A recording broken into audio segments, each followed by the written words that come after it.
A Procuradoria-Geral Eleitoral emitiu nesta terça-feira 23 parecer defendendo a criação do Missão, partido político ligado ao MBL, Movimento Brasil Livre. Agora o pedido de registro vai a julgamento pelo Tribunal Superior Eleitoral, com prazo previsto de até 30 dias para que isso ocorra. A tendência é decisão favorável, o que oficializará o surgimento da legenda e possibilitará que dispute a eleição de 2026. A expectativa é que o partido também possa usar o número 14, que antes era do extinto PTB. Para falar sobre a criação do Partido Missão e as expectativas para essa nova sigla, estamos com Renan Santos, coordenador do MBL. Salve, Renan, tudo bem? Boa tarde. Tudo bom, Felipe? Uma honra estar aqui com você, com o time do Antagonista. Sempre um prazer trocar ideia com vocês. Renan, primeiro saber de você a sensação nesse momento, com mais essa etapa cumprida, muitas discussões a gente vê nas redes sociais, inclusive houve contestação em termos de coleta de assinatura, e me parece que esse passo vai legitimando a iniciativa de vocês e, claro, você apareceu já numa pesquisa com 2% de intenção de voto para a presidência no ano que vem, então quais são as perspectivas nesse momento?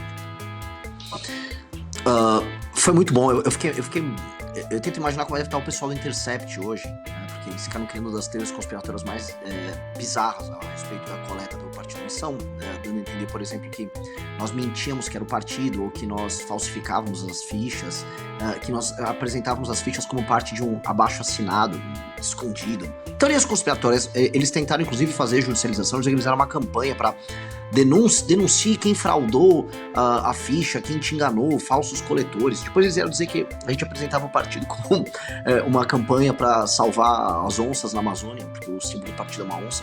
E realmente, assim, alguns tentaram judicializar, e o documento que a Procuradoria-Geral Eleitoral mandou foi muito simples, ele foi bem direto.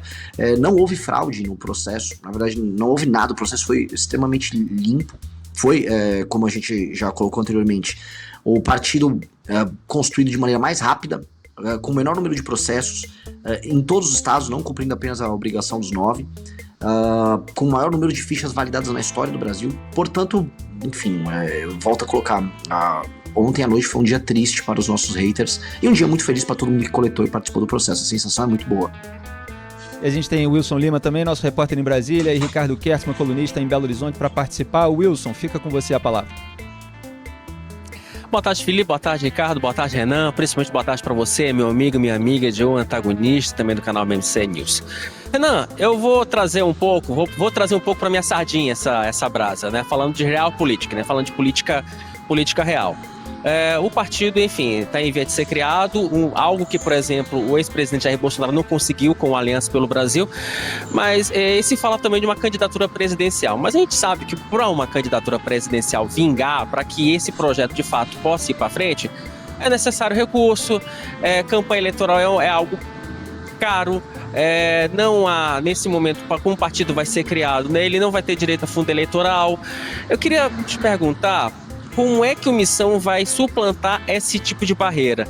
E nesse detalhe também queria te fazer uma outra pequena provocação. O Kim Kataguiri, integrante do MBL, já tem mandato aqui na Câmara dos Deputados. Ele vai se lançar como candidato a deputado federal em 26 pelo Missão, sendo que ele não teria uma estrutura partidária que ele hoje tem lá no União Brasil? Primeira ótima pergunta, e eu acho que a provocação é bem válida, porque todo mundo fala, isso é uma coisa meio exército de Brancaleone, vocês vão realmente enfrentar estruturas multibilionárias, a gente está falando aí de um fundo na ordem dos 5 bi. Sim, nós vamos fazer igual nós temos o partido. Na verdade, todo mundo falava para montar o partido hoje, o valor que a gente gastaria seria coisa na monta de 20 milhões de reais. Tá? A gente, inclusive, foi atrás de quem montou e quem fez não só a coleta, mas o processo burocrático para montagem de outros partidos. E os números eram assustadores. Como é que a gente compensou? Militância e tecnologia. Eu não vou falar assim, compensamos com o poder do nosso coração. Não, foi muita militância, o time trabalhou demais e a gente colocou tecnologia aplicada. A tecnologia, ela permite que você tenha ganhos em escala nos processos. Nós vamos fazer a mesma coisa na campanha eleitoral. A gente vai ter coisa que os nossos adversários não têm, que é uma militância férrea, jovem, inteligente. Nós temos uma perspectiva, e isso foi captado inclusive na pesquisa que me colocou lá com 2%, que nós falamos para os formadores. Ou seja, as pessoas com melhor formação, as pessoas que costumam virar o voto das demais, elas já estão apoiando uma candidatura que sequer tinha sido lançada. Então eu fiquei muito animado nisso, porque se você fala primeiro para os formadores, esse tipo de coisa costuma se radiar de cima para baixo, e eu não preciso comprar o voto desses formadores ou impressionar eles com barulhos e musiquinhas e jingles, a gente precisa apresentar ideias. Naturalmente, então, o objetivo nosso vai ser fazer a coisa como era feita antigamente, mas com tecnologia, que é, nós vamos rodar o Brasil, vou visitar o maior número possível de municípios que eu conseguir, vou em todas as rádios possíveis, vou gravar vídeo em todas essas cidades, mas com Starlink e com um sistema de cadastro e de conversa com a militância para formar a maior militância possível de um candidato nas eleições de 26. Isso vai ganhar as eleições, isso vai compensar o dinheiro? O destino dirá, mas o destino foi bacana conosco no processo de formação do partido, usando a mesma estratégia e não será diferente agora. Sobre o Kim Kataguiri, aí dele se ouvir qualquer tipo de proposta da turma do União Brasil, mas é brincadeira, o Kim naturalmente ele virá e eu tenho um desejo dele ser candidato ao governo do estado de São Paulo. Ele naturalmente pensando no time, ele pensa em ser candidato a deputado federal pela missão, pra gente montar uma bancada grande. Ele que ficou muitos anos sozinho aí em Brasília, tá na hora dele ter alguns amigos, a gente mandar um time. Mas enfim, ele fará, o Kim Kataguiri tem muita moral, ele fará o que quiser aqui no partido, e por mim, se ele já tivesse a ideia, ele seria nosso candidato a presidente. Ele é um prodígio. Então, tenho certeza que não perderemos ele para as seduções de Rueda e seu barco em Mykonos, senão acho que não teremos esse problema. Ricardo Kertz. Mas nessa, né? Diga isso. Não, é só eu complementar, Renan, porque também nessa ideia de utilizar o Kim Kataguiri como possível puxador de voto, o Missão pode ficar sem nenhum representante aqui, né? Também há esse risco, que eu imagino que esteja sendo calculado nesse momento, não? Mas todo mundo está disposto a correr o risco. Todo mundo está disposto. É aquele risco que vale a pena ser corrido. É aquele pulo pro desconhecido que você faz em nome realmente do que você acredita. Eu tenho certeza que todos nós faremos campanha com muito menos dinheiro, com muito menos recursos, mas nós faremos da maneira mais empolgada. Tá todo mundo com muita energia. A gente sabe, vai ser aquela coisa... Eu sei que é um chavão aqui do tostão contra o milhão. Hoje em dia é tostão contra o bilhão, cavalo do fundo, mas na real vai ser demais e a gente vai botar um tipo de energia que a gente nunca colocou antes. Ricardo?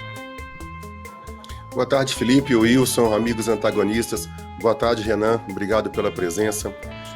Olha, uma boa parte do eleitorado brasileiro hoje, obviamente, aquela parte que não milita e não apoia o bolsonarismo e nem milita, nem apoia o lulopetismo, esse eleitorado ele busca uma candidatura alternativa, mas ele busca, sobretudo, Renan, um pouco de paz, né? um clima, um ambiente menos tensionado. Vocês do MBL têm por característica o combate, na verdade, um embate político no sentido contrário, bastante tenso, vocês são sempre muito veementes. Nesse sentido, Renan, não fica muito restrito a parcela do eleitorado brasileiro disposta a acompanhar vocês. Você falou agora em ferrenhos, né, em trens ferrenhos, em jovens inteligentes. Essa é uma parcela pequena do eleitorado que não é suficiente para ganhar uma eleição. Eu queria saber de vocês, como que vocês enxergam estrategicamente o posicionamento do Partido Missão? Vai ser com essa pegada dura do MBL? E para complementar a pergunta, em caso de insucesso de vocês, se vocês forem disputar as eleições e não forem bem-sucedidos, vocês veem o Missão apoiando em segundo turno um lado ou outro, ou mesmo participando de um eventual novo governo? Eu vou ter que cometer a heresia de discordar de alguém que eu leio as colunas e que eu sou um fã inconteste, não só eu como Kim, então terei que discordar e dói muito no meu coração, mas haverá discordância. Eu não acho que o eleitor está procurando a pacificação. Na verdade, o eleitor está cansado do discurso vazio e da polarização boba, né? Do tipo o Nicolas Ferreira justificar: eu vou votar aí nessa PEC aí é pra proteger nós do STF, cuidado ali, olha ali o comunista. De fato, há um eleitor cansado disso. Agora, o eleitor, ele quer medidas muito duras para resolver os problemas dele, especialmente na questão do combate, por exemplo, ao crime organizado. A ideia de enfrentamento ao crime organizado pressupõe uma ideia de guerra para o eleitor, e eu vejo isso nas camadas mais populares e nas camadas mais altas da sociedade. É uma ideia de que nós postergamos... Isso é da natureza do brasileiro e isso se reflete no sistema político. Nós postergamos as decisões duras que nós precisamos tomar. O brasileiro é como se fosse aquela pessoa que você acha que você vai ficar com câncer, já tá com efizema pulmonar, mas ele continua fumando, eu vou levando. O brasileiro empurra muito pra frente a resolução dos seus problemas e a tomada dramática de ações. Nesse sentido, o que nós vamos oferecer é muito claro. É uma guerra, não é uma pacificação. É um enfrentamento a privilégio dentro da máquina estatal. É um enfrentamento que não será só de discurso nessa questão, como eu coloquei, do crime organizado. Né? A gente sabe, e vocês fazem cobertura disso, e muita gente do mercado financeiro acompanha vocês sabem, há uma trajetória de colapso nas contas públicas para 2007 e 2028 e absolutamente nenhum dos candidatos ou pré-candidatos à presidência da República falam isso. E a resolução disso não será bonita. Né? Será, por exemplo, mexendo na vinculação do BPC e das aposentadorias ao salário mínimo, como acontece hoje, e é impossível manter dessa maneira, e ninguém tem coragem de falar. Tudo isso são medidas que vão ser duras, mas elas escapam, e acho que isso talvez responda a tua pergunta, a dicotomia boba no debate público. O debate público está preso numa dicotomia boba feita para idiotas, que acho que tem como vamos dizer, os símbolos maiores, 3 figuras. Uma é a Janja, outra é o Nicolas e outra é o Cleitinho. Cada um à sua maneira, criando historinhas feitas para, vamos dizer, para leigos e para bobos, e as pessoas ficam vivendo a política como uma novela. O que você trouxe que eu acho que é muito válido as pessoas cansaram da novela, mas as pessoas querem uma solução. E aí, nesse ponto, o nosso discurso aguerrido, ele não pode incorrer nesse bobismo, e por vezes, assim, a gente tem que fazer também autocrítica, a gente incorre às vezes numas bobices, mas definitivamente o nosso discurso ele tem que ser sério e sólido no que interessa, e eu acho que nesse ponto só a gente está entregando esse tipo de discurso. Renan, aproveitando isso que você falou, diga, Ricardo, rapidamente.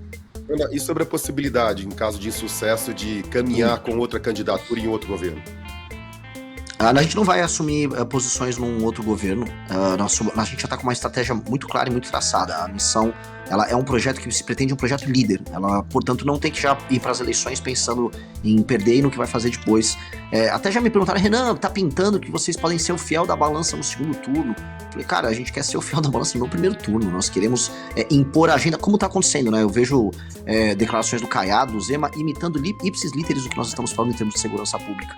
Eu acho legal, fico feliz que eles imitem a parte de segurança pública, eu quero ver eles imitarem o que a gente fala em termos de reformas impopulares que o governo brasileiro vai precisar fazer, isso eu não vejo. E tampouco críticas ao Bolsonaro, porque eles querem levar o voto do Bolsonaro, mas fingir simplesmente que o Bolsonaro nunca cometeu os erros que ele cometeu.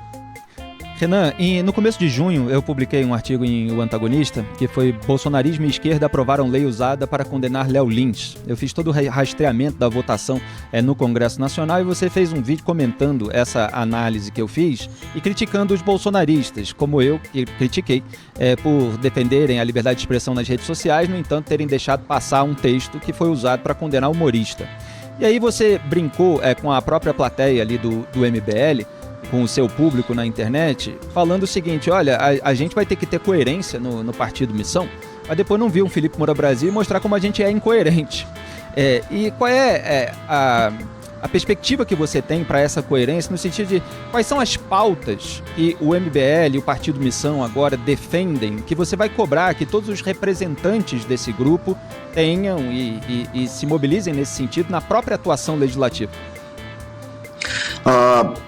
Primeiro, eu vou reforçar esse medo. Tem alguns poucos jornalistas que eu respeito no Brasil que fazem cobertura séria e que cobram, e eu uso, vamos dizer, o material produzido por eles para atacar os adversários. Eu tenho medo danado de um dia eu virar o alvo das matérias desses jornalistas. Eu falhei se aconteceu, porque justamente é uma questão, de admiração e 2, de entender a nossa função histórica. Nesse sentido, algumas coisas óbvias. Nós não podemos aceitar que a condução dos nossos votos dentro das câmaras legislativas ao redor do Brasil seja feito de modo à obtenção do like ou à obtenção de acordos que não beneficiam a coletividade. De maneira óbvia, né? O que aconteceu agora, por exemplo, o pessoal que, em nome do apoio a uma anistia, que uma parte da população brasileira nem liga, votaram uma PEC da blindagem que beneficia o Centrão e depois sair fazendo discursos cínicos, como aconteceu semana passada. Votos para aumento de privilégios dentro, não apenas do setor público, mas especialmente para os próprios legisladores. Traições a agendas óbvias históricas que a gente defendeu. Arregadas em matérias reformistas que são impopulares. Por exemplo, num governo nosso, né, ou no próximo governo que não seja nosso na presidência da República, um deputado federal eleito pela missão ir lá e, diante da necessidade de votar por uma reforma que pode salvar as contas públicas, ele virar e, não, veja bem a minha estratégia. A gente tem que passar o facão nessas pessoas, definitivamente. O facão, não literal, claro, né? Em tempos de violência política a gente tem que ser cuidadoso, mas a gente tem que passar o facão. O partido ele tem que ser implacável com isso. O exemplo que eu dou nós tivemos um vereador em Curitiba, que é o João Bétega, que adotou a política de não fazer nada como vereador e gravar muitos vídeos.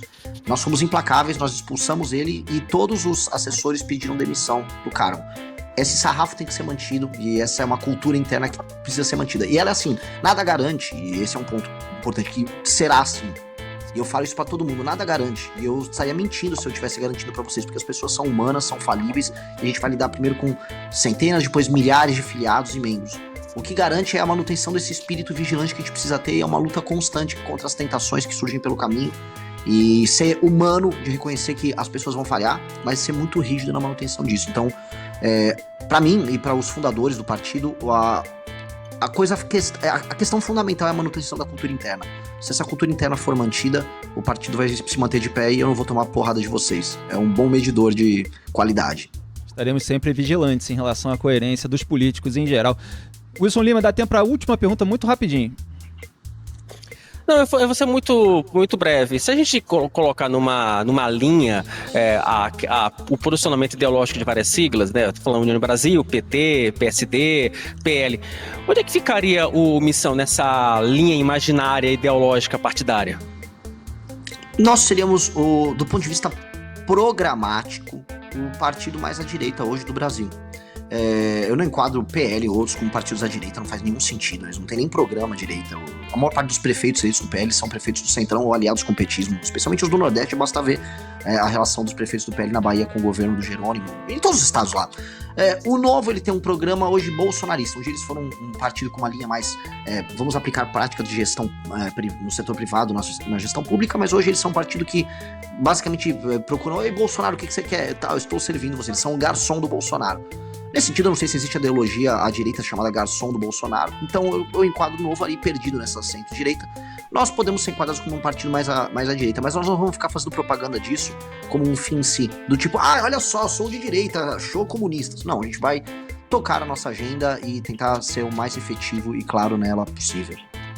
Renan, só para encerrar rapidinho, é viável a formação de uma chapa presidencial com você como titular da chapa? Está em tempo isso?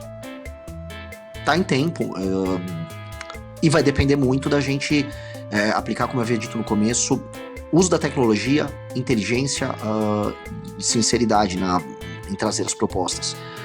Nós conseguimos hackear, no sentido não literal, a lógica de montar um partido, né? Usando muita tecnologia, usando muito trabalho, nós conseguimos bater todos os prazos de algo que já era considerado impossível, porque a legislação atual para a formação de partidos realmente ela é draconiana, para dizer o mínimo. Nós podemos fazer isso para uma campanha, primeiro uma pré-campanha, depois para uma campanha eleitoral, e eu tenho certeza que nós seremos, de alguma maneira, isso eu posso cravar para vocês, nós seremos a candidatura que vai pautar o debate nas eleições. Vencer vai depender do que nós construímos no caminho, mas pautar já está acontecendo, e as discussões vão rodar, vamos dizer, em torno das propostas que nós estamos trazendo já agora, isso tenho certeza.